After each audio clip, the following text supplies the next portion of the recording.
present it as a new type of microscope that basically lets you see very small changes in objects and people. It can be color changes, for example, skin that changes color according to how hot that's beating, the pulse.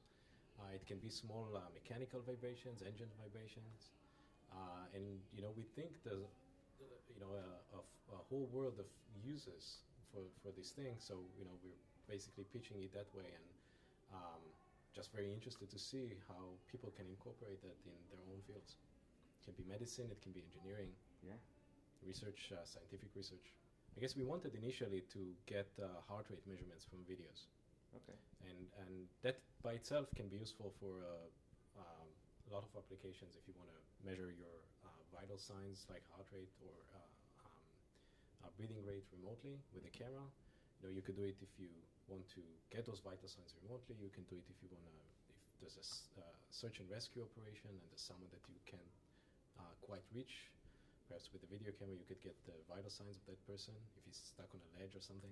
So that by itself has a lot of application, and we started from that problem.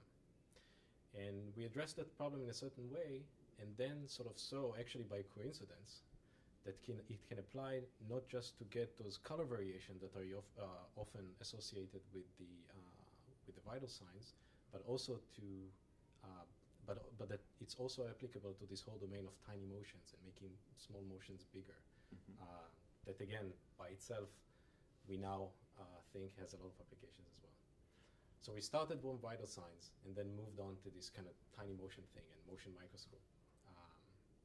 And then moved to sound, as I showed at the end of the talk. So it's a project that sort of advanced, and as it advanced, we found new users and new applications for it. Once you see sound recovery from objects, the immediate thing you think about is surveillance and espionage and Big Brother. But we actually are investigating now other practical uses for it. Recovering sound over space is something that, for me, it's very appealing because it's an example of a medium that sound can travel over, but light can. So, what we've developed essentially addresses that exact setup.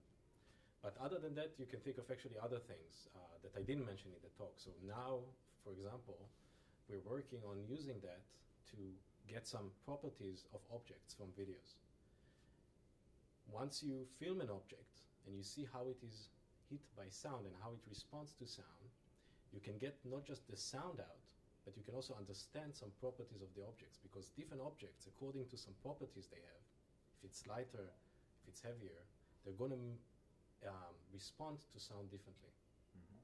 So those are all things we could take advantage of. So imagine with just a video camera that you could see how cozy a sofa is. That's not far-fetched. I mean, you want to see how that sofa responds to, say, sound and gets such properties out. Mm-hmm. And we're working now to do that with video cameras and sound. So I think that's very cool.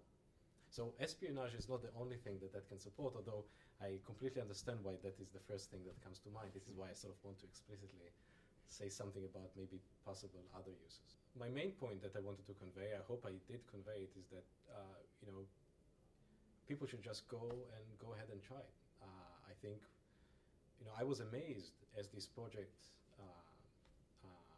went along over time with how much interest it sort of raised in people's mind.